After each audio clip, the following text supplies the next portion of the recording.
একটা সময় শুনতাম যে কলকাতার বাজারে ফিস হিসাবে মুরগি ও মাছ বিক্রি হতো।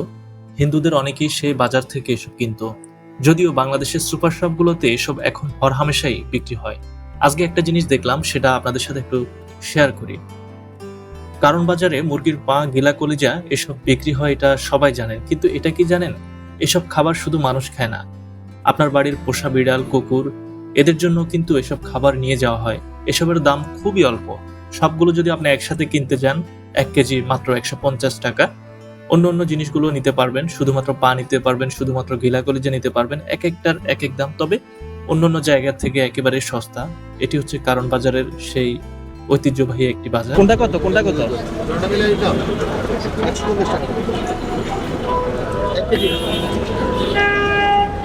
এই দুইটা মিলে 1 কেজি 150, 140। টমেটো কত কেজি? টমেটো কত কেজি বেচো গো? এটা খালি এটা তো দোনটা মিলে মিলে আছে। দোনটা মিলে সব মিলে মাথা গিলা যে পা গলা হ্যাঁ হ্যাঁ 130 টাকা সব মিলে হচ্ছে 130 টাকা।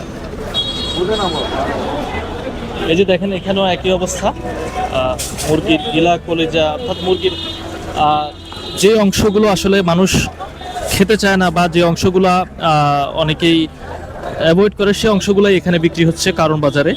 মুরগির ফার্ম এই বিড়ালের জন্য। আর এখন যে অবস্থা যা শুনতে পাই, হয়তো অনেকে টাকার জন্য কিনতে পারে না, ওরাও পর্যন্ত এখন এই বিড়ালের মুরগির ফার্ম নিয়ে তারা মোটামুটি এই তাদের বিপদ সারতেছে, তারা খাইতেছে। যাক, এই জন্য আমরা সবসময় নেই, তো আমাদের বিড়ালের খাবার হিসেবে আমরা নেই, কিন্তু এগুলি কিন্তু বিড়ালের খাবার নিয়ে সবাই খাইতে পারে। তা আমরা বিড়াল ফালি বিদায় আমরা নিতেছি, অন্য কোনো সমস্যা নাই। জাস্ট মানে বিড়াল পালনের হিসাবে নিচ্ছে, এই জন্য, অন্য কিছু না। কিন্তু সবাই খেতে পারে। হ্যাঁ, সবাই খেতে পারে, 100% সবাই খেতে পারে। কোনো প্রবলেম হয়েছে? না না না, কোনো প্রবলেম নেই। আর এখানে দুই শ্রেণীর কাস্টমার মূলত আসে। একজন হচ্ছে যে উচ্চবিত্ত, তারা হচ্ছে তাদের পশুর জন্য, আসলে গৃহপালিত যে পশু আছে কুকুর বিড়ালের জন্য, সেটা কিনে নিয়ে যায়।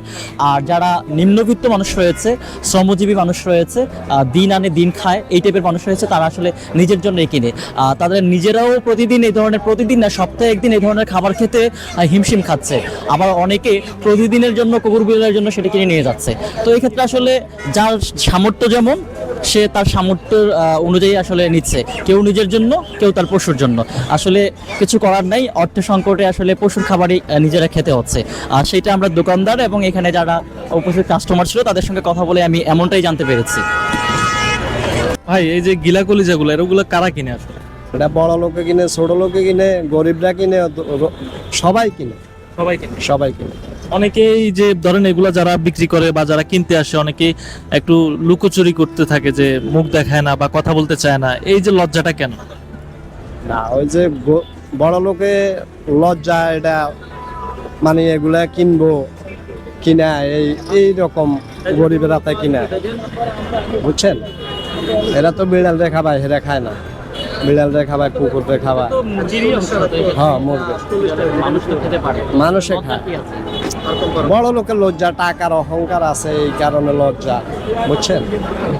আর একটা বন্ধু দেখলে কইব এই কলিজা কিনে। হ্যাঁ, এটা বড় লোকে মানে এটা কুকুরের খাবার, গরিবরা এটা সবাই খাইতে পারে। কথা বুঝছেন? এটা সবাই খাইতে পারে। ওগুলা কিন্তু খুবই ভালো। এগুলা কোনো মরা মুরগি না, পচা মুরগি না, এগুলা খুব উন্নত মানের জিনিস। তো ভাই, একটু বলো তো, তোমরা কত টাকা করে বিক্রি করো এই জিনিসগুলো? যদি একটু বলতেন। খালি গিলা কলিজা না, মানে সব মিলে আমরা খালি গিলা যে 1 প্লেট বেশি, আর সব মিলে বেশি 1 প্লেট। আচ্ছা, এগুলা কারা কিনতে আসে যদি একটু?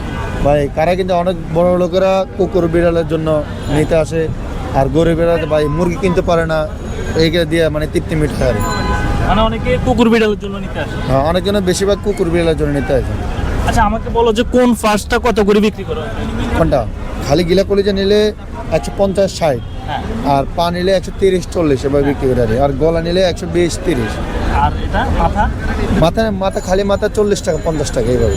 আর কেউ যদি চায় যে সবগুলা থেকে অল্প অল্প করে নিতে, তাহলে সব মিলিয়ে নিলে এক মুরগির একটা মাথা, একটা গিলা কলিজা, পা দুইটা, গলা একটা, 130 টাকা 20 টাকা বিক্রি করে। আচ্ছা, আমার আরেকটা প্রশ্ন করো তো, এখানে তো মানে কোন ধরনের কাস্টমাররা বেশি আসে?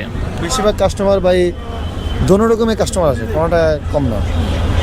বেশি অনেকেই তো আছে অভাবে থাকে, তারা কিনতে চায়, এই ধরনের কাস্টমার মনে হয় বেশি আসে নাকি? হ্যাঁ, এই ধরনের কাস্টমার একটু বেশি আসে। আচ্ছা, অনেকে এই ধরনের জিনিসগুলো কিনতে এসে লজ্জা পায়, এই বিষয়টা তুমি কিছু জানো? লজ্জা পায়, এটা ওদের পার্সোনাল ব্যাপারে, আমি জানি না এটা। এটা আমি কি বলবো, ওদের ব্যাপারে আমি কি করবো ভাই। মানে অনেকে দেখলাম যে এটা নিয়ে কথা বলতে চায় না, এটা কি আসলে মানে লজ্জায়? এখানে ক্যামেরার সামনে আসতে চায় না, সেজন্য আর কি। মানে কেন আসতে চায় না যদি? এটা আমি জানি না ভাইয়া, আমি যদি ইয়ে করেন আমি পারবো না। ঠিক আছে, আমি ওনার কথা আমি করতে পারবো না।